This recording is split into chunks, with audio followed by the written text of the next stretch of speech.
के महीना रानी लागत हवे बड़ जाड़ रे।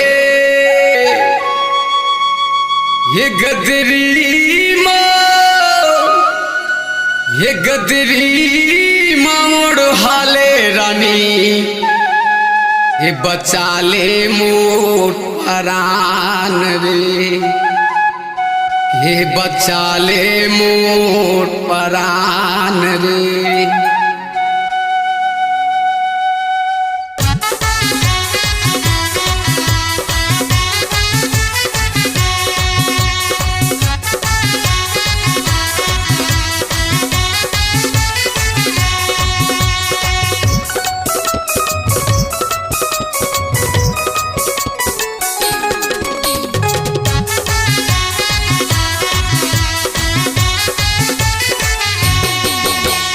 अघन पूस के महीना रानी, अघन पूस के महीना रानी लागत हवे बड़ जाड़ रे।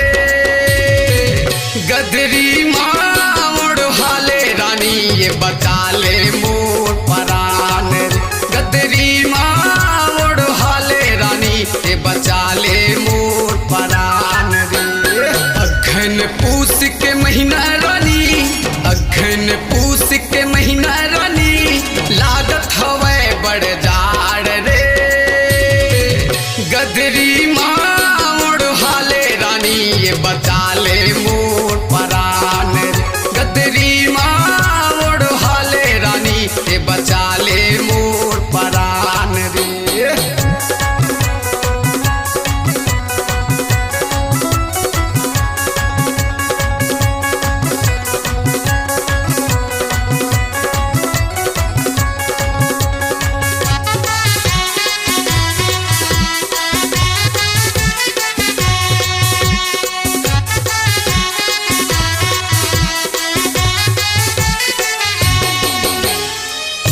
के बेरा खा पर मैं हूँ जुड़वासी। आधा रात के बेरा रानी लागत है वो कपासी।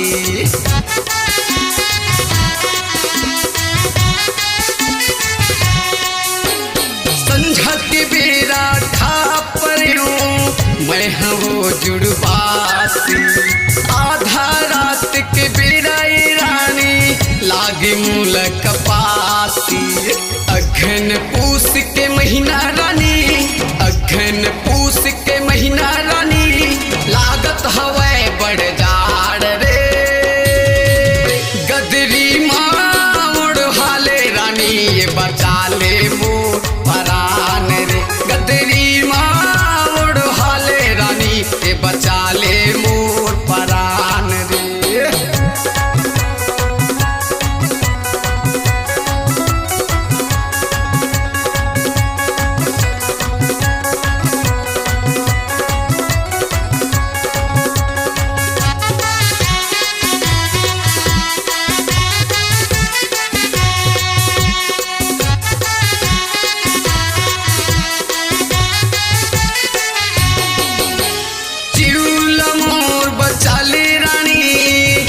है काहीं जुगाड़ संग मामूला बुढ़ाले रानी नहीं होवे तोर बिगाड़।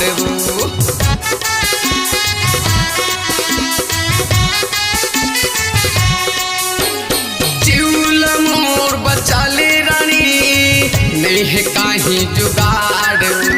संग मामूला बुढ़ाले रानी नहीं होवे तोर बिगाड़।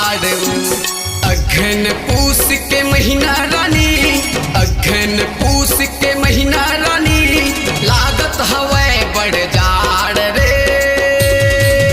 गदरी मोड़ हाले रानी ये बचा ले मोर परान रे। गदरी मोड़ हाले रानी ये बचा ले मोर परान रे। अघन पूस के महीना रानी, अघन पूस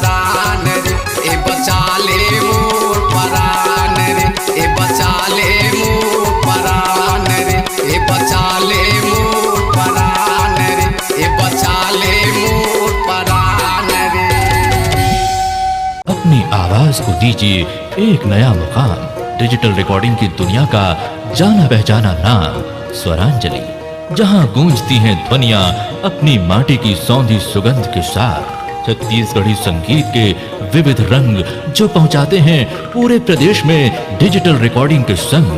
स्वरांजलि स्टूडियो, नेमीचंद गली नंबर 2, गंजपारा, रायपुर।